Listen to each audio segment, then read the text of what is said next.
Gli anziani ancora una volta dimenticati dalla politica e le rette nelle case di riposo aumentano anche di 400 euro. Si tratta di un effetto perverso del meccanismo del decreto legge sostegni che prevede aiuti soltanto al terzo settore, col risultato che 8 RSA su 10 rimangono escluse. Questo è Sveglia Veneto, il primo podcast dedicato all'informazione vista da Nord-Est. Io sono Jack Calcetto, oggi è mercoledì 28 settembre 2022, la prima notizia del giorno la troviamo sulle pagine dei quotidiani del gruppo Gedi di oggi in un articolo firmato da Laura Berlinghieri. Si tratta delle conseguenze della crisi energetica, del caro bollette sul sistema dell'assistenza per gli anziani, le RSA, le case di riposo, che in Veneto dicono con Roberto Volpe, presidente dell'Unione regionale delle case di riposo, che le bollette sono troppo care e dovranno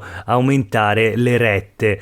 Una scelta obbligata, quindi dettata appunto dai rincari delle bollette, ma non solo, anche dal mancato intervento del governo che, a dire il vero, è intervenuto con il decreto legge sostegni. 120 milioni di euro a livello nazionale per i centri servizio per anziani, ma soltanto quelli appartenenti al terzo settore, neanche un centesimo per le rimanenti case di riposo e quindi neanche un centesimo a 8 strutture su 10 soltanto in Veneto. La colpa è della riforma delle IPAB che ancora non arriva e non ci rende né carne né pesce, si lamentano nelle residenze. Sì, perché il Veneto è l'unica regione in Italia che ancora dal 2001, quindi da 20 anni, attende la riforma delle IPAB, delle case di riposo. Quindi perciò gli anziani ospitati in queste strutture in Veneto vivono di fatto in un limbo lungo 20 anni che appunto in questo caso fa sì che non siano previsti sostegni da parte del governo per queste strutture. Un problema tutto Veneto, quindi, ma ciononostante URIPA, l'associazione delle case di riposo del Veneto, manda una lettera infuocata al ministro della sanità Roberto Speranza. Il governo ci costringe ad aumentare le rette del 20-30%, cioè di 300-400 euro al mese. Non avremmo mai immaginato di arrivare a questo punto. Insomma, tutte le speranze delle case di riposo, di queste strutture, erano riposte nell'intervento statale, anche perché in regione non si muove nulla. Appunto, la riforma è attesa da 20 anni, ma anche interventi che potrebbero essere più immediati, come ad esempio la parifica dell'aliquota IRAP tra strutture pubbliche e private, deve ancora arrivare.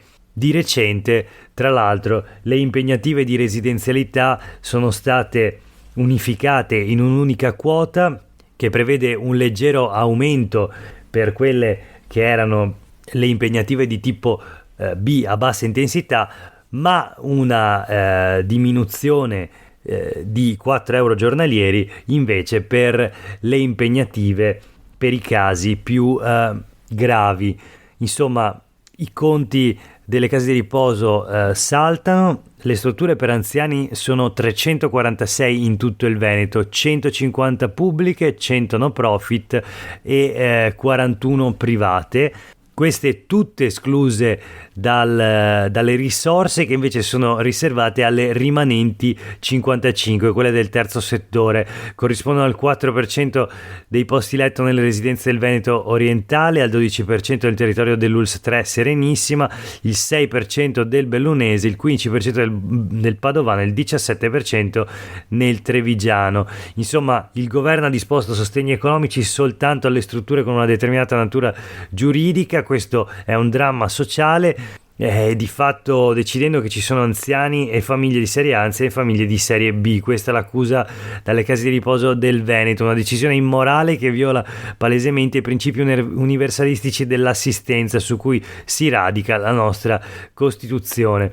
Quindi si chiede l'intervento da parte del governo, ma si aggiunge all'intervento di URIPA anche quello dello SPI CGIL che a sua volta tratteggia i profili di un ulteriore dramma sociale, un dramma che soltanto in Veneto interessa un anziano su 5, oltre 180.000 in totale, che hanno bisogno di un'assistenza quotidiana perché non autosufficienti. A questi si aggiungono i 30.000 anziani ospitati dalle case di riposo. Per questo lo SPI chiede che sia approvata la legge quadro nazionale sulla non autosufficienza, che si trova anche tra le pieghe del PNRR, una promessa dell'ormai vecchio governo che ha tempo fino soltanto ad oggi per centrare l'obiettivo, ma è improbabile che lo faccia. Il testo è depositato da tempo nella Presidenza del Consiglio dei Ministri, è una legge fondamentale che darebbe una risposta di dignità a una fascia della popolazione fragile, fornendo un aiuto concreto alle milioni di famiglie italiane che si prendono cura quotidianamente degli anziani, spesso senza alcun supporto da parte dello Stato. Questa è la dichiarazione di SPI CGIL.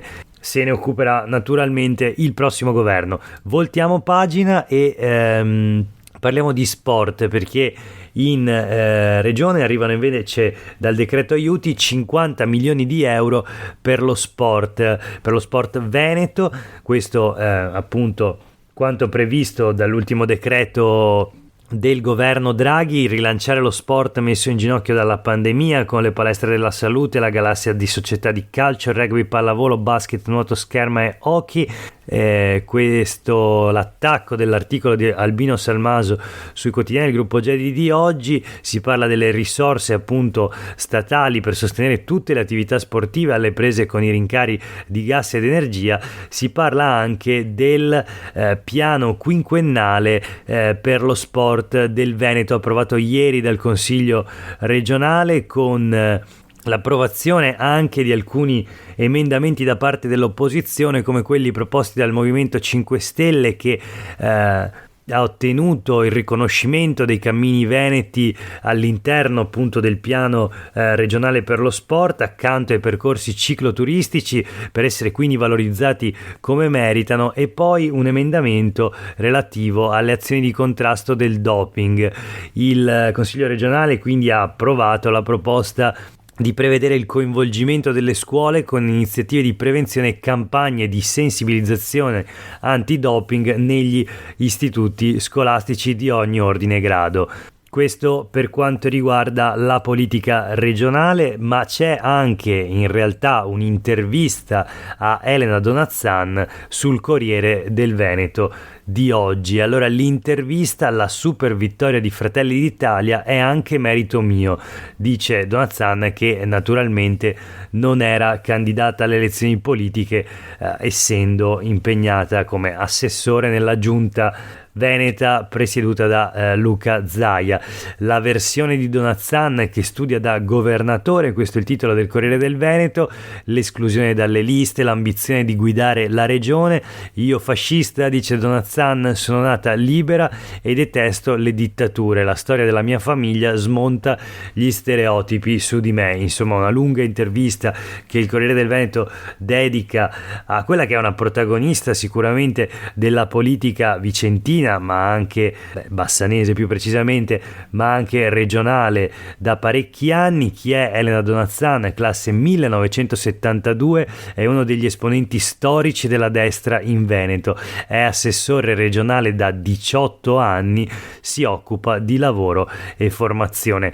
Sì, va sottolineato questo aspetto perché Elena Donazzan, un passato in Forza Italia, prima nel PDL, prima ancora in AN, quindi un percorso tutto dentro la destra veneta, è assessore regionale da 18 anni, quindi da prima che Zaia diventasse presidente della regione. È stata assessore quindi con Galan, poi confermata da Zaia, e con Zaia è andata avanti per un totale quindi di 3 mandati completi da assessore regionale. Ora è in corso il suo 4º mandato. Se si concluderà, naturalmente Donazzan potrà dire di essere stata assessora per 20 anni, 4 legislature, un record probabilmente assoluto nel panorama regionale.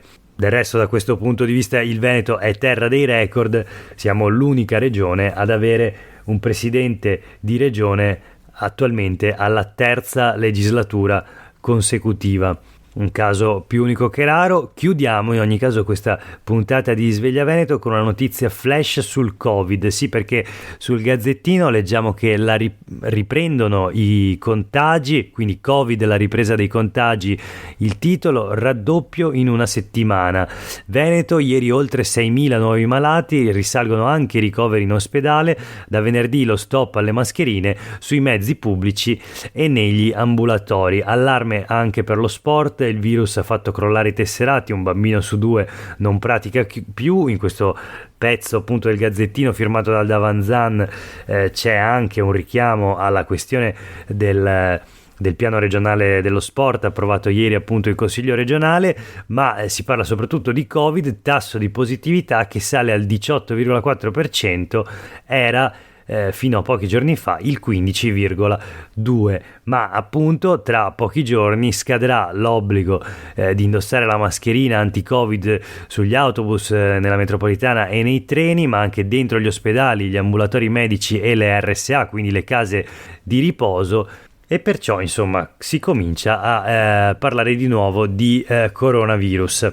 Per oggi è davvero tutto, grazie per aver ascoltato questa puntata di Sveglia Veneto, a tutte e tutti voi una buona giornata.